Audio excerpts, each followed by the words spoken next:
नमस्ते दोस्तों, हार्दिक स्वागत है आपका। इस वीडियो में हम संकष्टी गणेश चतुर्थी व्रत कथा का श्रवण करेंगे। जैसा कि आप सभी जानते हैं, गौरी पुत्र गणेश को संकष्टी चतुर्थी व्रत में उनको पूजा जाता है और उन्हीं से संबंधित कथा है जो आज हम सुनेंगे। पौराणिक कथा के अनुसार कहा जाता है कि भगवान विष्णु और माता लक्ष्मी के विवाह के निमंत्रण सभी देवताओं के पास गया। विवाह का निमंत्रण भगवान विष्णु की ओर से दिया गया था और बारात की तैयारी भी होने लगी। तभी सभी देवता बारात आने के लिए तैयार हो रहे थे, लेकिन सबने देखा कि गणेश जी इस शुभ अवसर पर उपस्थित नहीं हैं। यह चर्चा का विषय बन गया और वहाँ देवताओं ने भगवान विष्णु जी से उसका कारण पूछा। भगवान विष्णु जी कहते हैं कि मुझे इसके बारे में पता तो है, मैंने भगवान शिव को न्योता भेज दिया है और वो अगर आना चाहें तो उन्हीं के साथ आ सकते हैं। अलग से न्योता देने की मुझे आवश्यकता नहीं लगी। दूसरी बात यह है कि उनको 1.25 मन मूंग, 1.25 मन चावल, 1.25 मन घी और 1.25 मन लड्डू का भोजन दिन भर में चाहिए।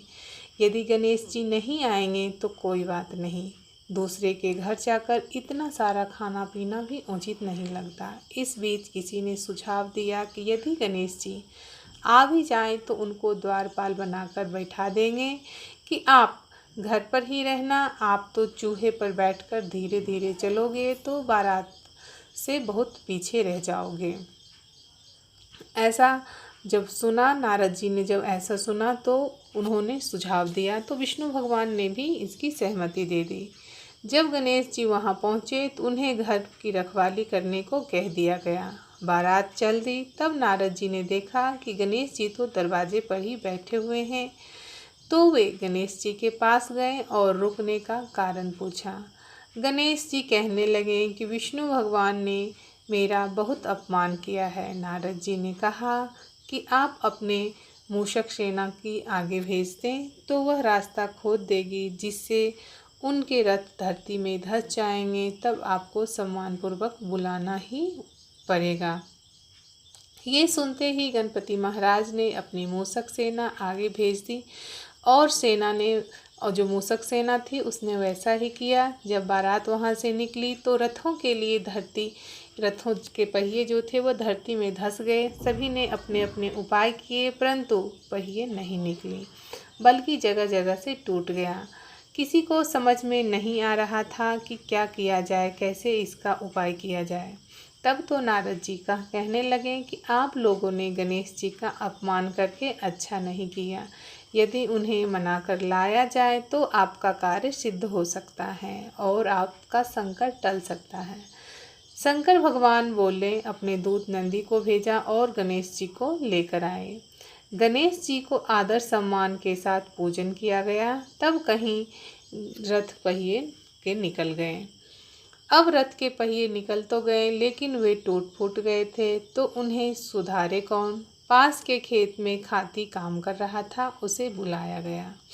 वह जो हलवाहे था वह आके उसने रथ के पहिए को ठीक किया। सबसे पहले उसने गणेश जी को नाम लिया। गणेश जी की वंदना कर मन ही मन वह गणेश जी का नाम लेते हुए उस पहिए को ठीक किया और देखते ही देखते सारे पहिए ठीक हो गए।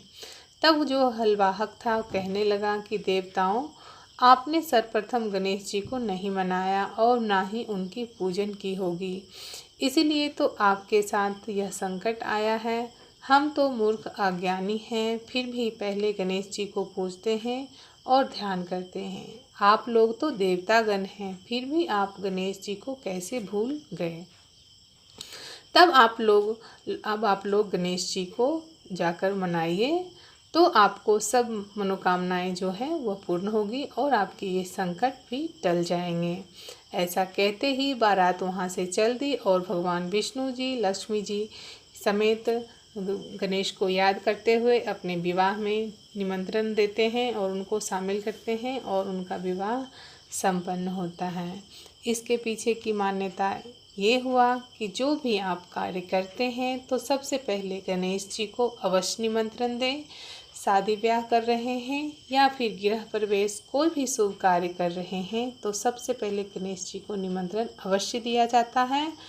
ऐसा कहा जाता है कि कोई भी पूजा हो, यदि उसमें गणेश जी का निमंत्रण नहीं है तो यह पूजा अधूरा माना जाता है।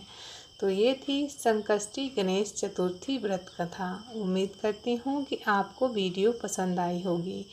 अगर वीडियो पसंद आए तो वीडियो को लाइक कीजिए और इस पवित्र ज्ञान चैनल को सब्सक्राइब जरूर कीजिए, जिससे मैं कोई भी वीडियो अपलोड करूं तो इसकी नोटिफिकेशन आपको सबसे पहले मिले। Thanks for watching. Goodbye and take care.